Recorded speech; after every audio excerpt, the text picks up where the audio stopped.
Friends, আমাদের খাবার খাওয়া, পোশাক পরিচ্ছদ পরা, শৌচকর্ম এই সমস্ত অভ্যেসের মতো স্নানও কিন্তু আমাদের জন্য অত্যাবশ্যকীয় একটি অভ্যেস। শুধু তাই নয়, আমরা মনে করি যে স্নান করলে আমাদের দেহ এবং মন শুদ্ধ হয়ে যায়। অর্থাৎ দেহ এবং মন শুদ্ধিকরণের একটি পদ্ধতিও আমরা বলতে পারি এই স্নানকে। শুধু তাই নয়, তার সাথে সাথে বিজ্ঞানসম্মতভাবে এই স্নানের বিভিন্ন দিক থেকে উপকারিতা রয়েছে। উপকারিতা বলতে স্নানের মাধ্যমে আমাদের শরীরের বাইরে বা ত্বকের উপরিভাগের যে সমস্ত নোংরা আবর্জনা, টক্সিন বা ঘাম লেগে থাকে সেগুলিকে আমরা অনায়াসে ধুয়ে মুছে পরিষ্কার করে দিতে পারি। তার ফলে আমাদের ত্বক হেলদি থাকে। আমাদের ত্বকের মধ্যে যে সমস্ত ডেড সেলগুলি থাকে সে ডেড সেলগুলি রিমুভ হয়ে যায়। আমাদের শরীরে ব্লাড সার্কুলেশন ইমপ্রুভ হয়। শরীরে ব্লাড সার্কুলেশন ঠিকঠাকভাবে হওয়ার জন্য হার্টের ফাংশনিংকে বেটার করে। তার সাথে সাথে এই স্নান আপনার মেন্টাল স্ট্রেস, অ্যাংজাইটি, ডিপ্রেশন এগুলিকে কম করতে সাহায্য করতে পারে। ইনসোমেনিয়া বা অনিদ্রার সমস্যার থেকেও আপনাকে মুক্তি দিতে পারে। শুধু তাই নয়, গবেষকরা বলছেন যে সমস্ত মানুষরা প্রতিনিয়ত স্নান করেন না, তাদের তুলনায় যে সমস্ত মানুষরা প্রতিনিয়ত স্নান করেন তাদের ইমিউনিটি পাওয়ার বা রোগ প্রতিরোধ ক্ষমতাও অনেক বেশি হয়ে থাকে। এছাড়া আরও বিভিন্ন উপকারিতা কিন্তু স্নান আমাদের দিতে পারে। কিন্তু আপনি জানেন কি যে বেশিরভাগ মানুষ স্নান করার সময়তে এমন কিছু মিস্টেক করে বা এমন কিছু ভুল তারা করে যার মাধ্যমে এই সমস্ত প্রবাবলি বেনিফিটস তো তারা পায় না, উপরন্তু বিভিন্ন দিক থেকে তাদের শরীর ক্ষতিগ্রস্ত হয়ে ওঠে। আজকের ভিডিওতে আপনাদের সাথে এমন 5টি কমন মিস্টেক নিয়ে আলোচনা করব যে মিস্টেকগুলি 90% মানুষ তাদের স্নান করার সময়তে করে থাকেন এবং যার জন্য তারা বিভিন্ন দিক থেকে শারীরিকভাবে ক্ষতিগ্রস্ত হন। তো চলুন ভিডিওটি শেষ পর্যন্ত খুব মনোযোগ সহকারে দেখুন এবং আপনিও মিলিয়ে নেওয়ার চেষ্টা করুন যে স্নানের সময়তে এই সমস্ত ভুল আপনি করছেন না তো।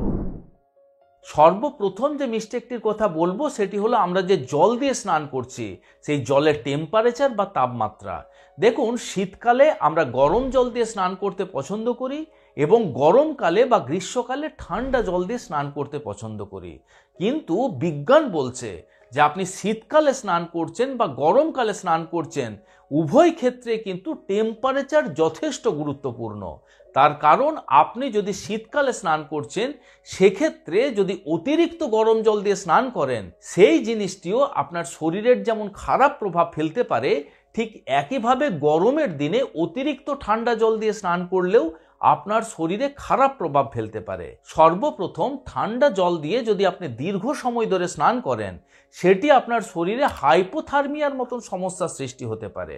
হাইপোথার্মিয়া বলতে আপনি যখন ঠান্ডা জল দিয়ে দীর্ঘ সময় স্নান করবেন তখন আপনার শরীরের যে নর্মাল টেম্পারেচার সেই টেম্পারেচারের থেকে টেম্পারেচার ডাউন হয়ে যায় বা ফল করে যায়।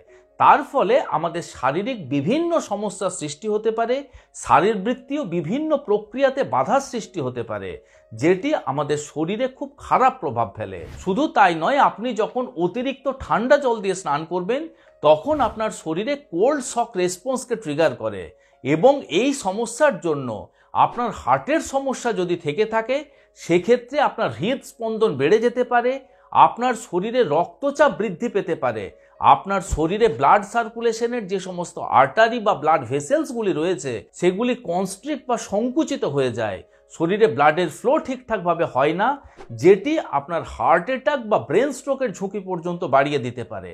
তাই অতিরিক্ত ঠান্ডা জলে আপনার স্নান করা উচিত নয়, বিশেষ করে যদি আপনার কোনো প্রকারের কোনো হার্টের সমস্যা রয়েছে।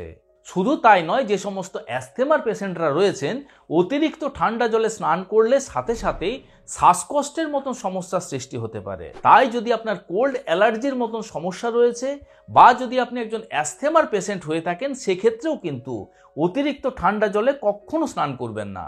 এখন আমরা জেনে নিই যে অতিরিক্ত গরম জলে স্নান করলে কি কি সমস্যার সৃষ্টি হতে পারে। দেখুন, অতিরিক্ত গরম জলে যদি আপনি স্নান করেন সেক্ষেত্রে কি হতে পারে, যেমন ঠান্ডা জলে আপনার ব্লাড সার্কুলেশনের আর্টারি বা ব্লাড ভেসেলসগুলি সংকুচিত হয়ে যাচ্ছিল, গরম জলের ক্ষেত্রে কি হবে, সেগুলি অতিরিক্ত পরিমাণে প্রসারিত হয়ে যায়। তার ফলে হঠাৎ করে আমাদের শরীরে ব্লাডের ফ্লো বেড়ে যায়। দেখুন, হঠাৎ করে ব্লাডের ফ্লো অত্যাধিক মাত্রাতে বেড়ে যাওয়াও কিন্তু আপনার হার্টের মধ্যে একটা খারাপ প্রভাব ফেলতে পারে এবং আপনার ব্লাড প্রেশার কিন্তু হঠাৎ করে বেড়ে যেতে পারে। আপনি যখন গরম জল ডাইরেক্ট আপনার মাথার মধ্যে নেন, অর্থাৎ আপনি যখন হট ওয়াটার শাওয়ার নিতে থাকেন, সেটি আপনার চুলের যে সমস্ত এয়ার ফলিকেলগুলি রয়েছে সেই এয়ার ফলিকেলগুলিকে ড্যামেজ করতে পারে, যেটি হেয়ার ফলের মতন সমস্যার সৃষ্টি করতে পারে। আপনি যখন অতিরিক্ত গরম জলে দীর্ঘ সময় ধরে স্নান করবেন, তখন আমাদের স্কিনের যে ন্যাচারাল ব্যারিয়ার সেটি ক্ষতিগ্রস্ত হয়। স্কিনের মধ্যে যে আপনার এসেন্সিয়াল অয়েল বা ময়েশ্চার থাকে সেটি ধীরে ধীরে কম হতে শুরু করে। তার ফলে আমাদের স্কিন ড্রাই হয়ে যায়, স্কিনের মধ্যে র্যাশ, চুলকানি এরকম ধরনের সমস্যার সৃষ্টি হতে পারে। তাই আপনাদের বলবো যে সব সময়তে স্নান করার সময়তে রুম টেম্পারেচার বা নর্মাল টেম্পারেচারের জলে স্নান করবেন। আর না হলে যদি শীতকালে আপনার স্নান করতে অসুবিধে হয়, সেক্ষেত্রে ঈষৎ উষ্ণ গরম জল বা কুসুম গরম জলে স্নান করবেন। আবার আরও একটি খুব কমন অভ্যেস অনেকের মধ্যে দেখতে পাওয়া যায়, সেটি হলো খাবার খাওয়ার সাথে সাথে স্নান করতে যাওয়া। অনেকেরই অভ্যেস রয়েছে যে সকালবেলা ব্রেকফাস্টের পরে তিনি স্নান করতে যান, আর না হলে ডিনারের পরে স্নান করে তিনি বিছানায় শুতে যান। দেখুন, দুটি অভ্যেসই কিন্তু ভুল। তার কারণ আমরা যখন খাবার খাই, সেই খাবারকে হজম করার জন্য এবং সেই খাবারের মধ্যে দিয়ে যে পুষ্টিগুণ আমাদের শরীরে প্রবেশ করেছে, সেই পুষ্টি আমাদের শরীরে অ্যাবজর্ব হওয়ার জন্য আমাদের স্টোমাক এবং আমাদের ইন্টেস্টাইনের মধ্যে ব্লাডের ফ্লো বেশি থাকে। তখন বেশি বেশি মাত্রাতে ব্লাড সার্কুলেট হতে থাকে আমাদের স্টোমাক এবং ইন্টেস্টাইনের মধ্যে দিয়ে। সে মতো পরিস্থিতিতে আপনি যদি স্নান করেন, আমরা যখন স্নান করি তখন সচরাচর হয় আমাদের বডি টেম্পারেচারের থেকে কম টেম্পারেচারের জলে স্নান করি, আর না হলে বেশি টেম্পারেচারের জলে স্নান করি। এখন আমাদের বডি টেম্পারেচারকে মেনটেন করার জন্য আমাদের শরীরের ম্যাক্সিমাম ব্লাড আমাদের স্কিন সারফেস দিয়ে ফ্লো হতে থাকে বা সার্কুলেট হতে থাকে, এবং সে মতো পরিস্থিতিতে আমাদের স্টোমাক এবং ইন্টেস্টাইনে ব্লাডের সার্কুলেশন বা ফ্লো কমে যাওয়ার জন্য আপনার বিভিন্ন প্রকারের হজমের সমস্যার সৃষ্টি হতে পারে। আপনি যে সমস্ত খাবার দাবার খাচ্ছেন, সেই খাবার দাবার খাওয়া সত্ত্বেও আপনার শরীরে পুষ্টির ঘাটতি হতে পারে। তাই এখন থেকে খাবার খাওয়ার সাথে সাথে স্নান কখনো করবেন না। অন্তত খাবার খাওয়ার 1 ঘন্টা পরে স্নান করতে যান, সম্ভব হলে 2 ঘন্টা পরে করতে গেলে সেটা আরও ভালো হয়। আরও একটা ভুল আমরা সচরাচর স্নান করার সময় করে থাকি, সেটা হলো দীর্ঘ সময় ধরে স্নান করা এবং শরীরের মধ্যে বেশি বেশি ঘষে ঘষে সাবান, শ্যাম্পু বা স্ক্রাবার লাগিয়ে আমরা স্নান করি। দেখুন, অবশ্যই আপনি সাবান লাগান, অবশ্যই আপনার মাথার মধ্যে আপনি শ্যাম্পু লাগান, স্ক্রাবার দিয়ে আপনার শরীর ঘষুন, এগুলোর উপকারিতা তো অবশ্যই রয়েছে। কিন্তু তার সাথে সাথে আপনাদের এটাও জানতে হবে যে অতিরিক্ত কোনো জিনিসটাই কিন্তু ভালো নয়। দীর্ঘ সময় ধরে যখন আপনি স্নান করেন, দীর্ঘ সময় ধরে আপনি শাওয়ারের নিচে দাঁড়িয়ে আছেন, সাবান শ্যাম্পু দিয়ে ঘষে ঘষে আপনার শরীর পরিষ্কার করছেন, এই সমস্ত ক্ষেত্রে কি হয়, আমাদের শরীরের যে এসেন্সিয়াল অয়েল রয়েছে, সেই এসেন্সিয়াল অয়েল রিমুভ হয়ে যাওয়ার জন্য কিন্তু আমাদের স্কিন ড্রাই হয়ে যেতে পারে। তাই গবেষকরা বলছেন যে একজন মানুষের 5 মিনিট থেকে 10 মিনিট স্নানের সময় কিন্তু যথেষ্ট।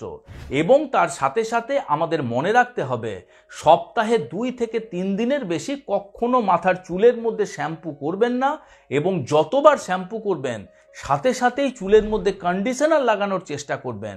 আপনি যে সাবান ব্যবহার করছেন, হতে পারে সেই সাবানের মধ্যে প্যারাবেন, সালফেট এবং ফর্মালডিহাইডের মতন আরও বিভিন্ন প্রকারের ক্ষতিকারক কেমিক্যাল রয়েছে। তাই সব সময় চেষ্টা করবেন যে সাবান ব্যবহার করছেন সেই সাবান হোমমেড হোক, বা সেই সাবান যেন সবসময়তে অর্গানিক সাবান হয়ে থাকে। আবার স্নান করার সময়তে সাবান বা স্ক্রাবারের মাধ্যমে দীর্ঘ সময় ধরে আমাদের শরীর ঘষে ঘষে পরিষ্কার করলেও অনেক সময়তেই আমাদের শরীরের এমন কিছু পার্ট রয়েছে যে পার্টগুলি কিন্তু আমরা পরিষ্কার করতে ভুলে যাই। যেমন হলো আমাদের ঘাড়, আমাদের কানের পিছনের দিকের অংশ, আমাদের বাটাক এবং তার সাথে সাথে আমাদের হাঁটুর পিছনের দিকের অংশ। এই সমস্ত জায়গাগুলি সচরাচর কিন্তু আমরা পরিষ্কার করতে ভুলে যাই, এবং এই সমস্ত জায়গাগুলি যখন দীর্ঘ সময় ধরে আমরা পরিষ্কার করি না, তার মধ্যে ধীরে ধীরে নোংরা জমতে থাকে, ময়লা জমতে থাকে, তার মধ্যে বিভিন্ন প্রকারের ব্যাকটেরিয়া, ক্ষতিকারক ফাঙ্গাসের সৃষ্টি হয়, ফাঙ্গাল ইনফেকশনের মতন সমস্যার সৃষ্টি হতে পারে। তাই এখন থেকে আপনি যখন স্নান করবেন তখন মেকশিওর করবেন আমাদের শরীরের পার্টিকুলার কিছু পার্টকে পরিষ্কার করার দিকে ফোকাস না করে আমাদের শরীরের প্রত্যেকটি জায়গা যেন সঠিকভাবে পরিষ্কার হয়, এই বিষয়টি আপনাকে মনে রাখতে হবে। আবার আরও একটি খুব কমন ভুল আমরা প্রায়শই করে থাকি। মনে করুন আপনি প্রচুর কাজকর্ম করেছেন, আপনি প্রচুর পরিমাণে ঘেমে গেছেন, বা মনে করুন আপনি এক্সারসাইজ করেছেন, আপনি জিম থেকে এসেছেন, প্রচুর পরিমাণে শরীর থেকে ঘাম বেরিয়েছে, আপনার প্রচুর গরম লাগছে। এমতো পরিস্থিতিতে সাথে সাথে গিয়ে ঠান্ডা জল দিয়ে আমরা স্নান করি। এটিও কিন্তু একটি খুব ভুল প্র্যাকটিস। দেখুন, আপনার বডি টেম্পারেচার যখন অত্যাধিক বেশি রয়েছে, সে মতো পরিস্থিতিতে আপনার আরামের জন্য যখন ঠান্ডা জল দিয়ে স্নান করছেন, তখন আপনার শরীরের যে কোল্ড শক রেসপন্স সেটিকে ট্রিগার করে। সেটিকে ট্রিগার করার সাথে সাথেই ব্লাড সার্কুলেশনের আর্টারি বা ব্লাড ভেসেলসগুলি যখন কনস্ট্রিক্ট হয়ে যায়, হার্ট বা ব্রেন পর্যন্ত ব্লাড ঠিকভাবে পৌঁছাতে পারে না, এবং হঠাৎ করে হার্ট অ্যাটাক বা ব্রেন স্ট্রোকের মতন ঝুঁকি বাড়তে পারে। তাই হয়তো আপনারা খেয়াল করবেন যে বাথরুমের মধ্যে হার্ট অ্যাটাক বা ব্রেন স্ট্রোকের ঘটনা অনেক শুনতে পাওয়া যায়। শুধু তাই নয়, আমরা যখন প্রচুর পরিমাণে ভারী কাজকর্ম করি, প্রচুর পরিমাণে এক্সারসাইজ করি, তখন আমাদের মাসেলের মধ্যে মাসেল টিয়ারিং হয় বা মাসেলের মধ্যে টেম্পোরারি ড্যামেজ হয়। সেই সমস্ত ড্যামেজ বা টিয়ারিংকে রিপেয়ার করার জন্যও কিন্তু অক্সিজেনেটেড ব্লাডের প্রয়োজন। আমাদের ব্লাড সার্কুলেশনের আর্টারি বা ব্লাড ভেসেলসগুলি যখন কনস্ট্রিক্ট হয়ে যাবে, মাসেল পর্যন্ত ব্লাড ঠিকঠাকভাবে যখন ফ্লো হতে পারবে না, তখন অক্সিজেনও পৌঁছাতে পারবে না। তার ফলে আপনার মাংসপেশিগুলি মজবুত হওয়া তো দূরের কথা, ধীরে ধীরে সেগুলি দুর্বল হতে শুরু করবে। তাই যদি অতিরিক্ত আপনার শরীরের থেকে ঘাম নির্গত হয়েছে, আপনি যদি প্রচুর পরিমাণে ঘেমে গেছেন, প্রচুর ভারী কাজকর্ম করেছেন, প্রচুর পরিমাণে আপনি এক্সারসাইজ করেছেন, সাথে সাথেই শরীরের মধ্যে ঠান্ডা জল ঢালবেন না। সর্বপ্রথম আপনি ঈষদুষ্ণ গরম জল বা কুসুম গরম জল আপনার দুই পায়ের মধ্যে ঢালুন। তারপর ধীরে ধীরে আপনার শরীরের মধ্যে অল্প পরিমাণে ওই ঈষদুষ্ণ গরম জল ঢালার পরে, তারপর আপনার শরীরের মধ্যে আপনি বডি টেম্পারেচারের জল বা হালকা ঠান্ডা জল দিয়ে আপনি স্নান করতে পারেন। আশা করি আজকের এই ভিডিওটি আপনাদের ভালো লেগেছে, ইনফরমেটিভ লেগেছে।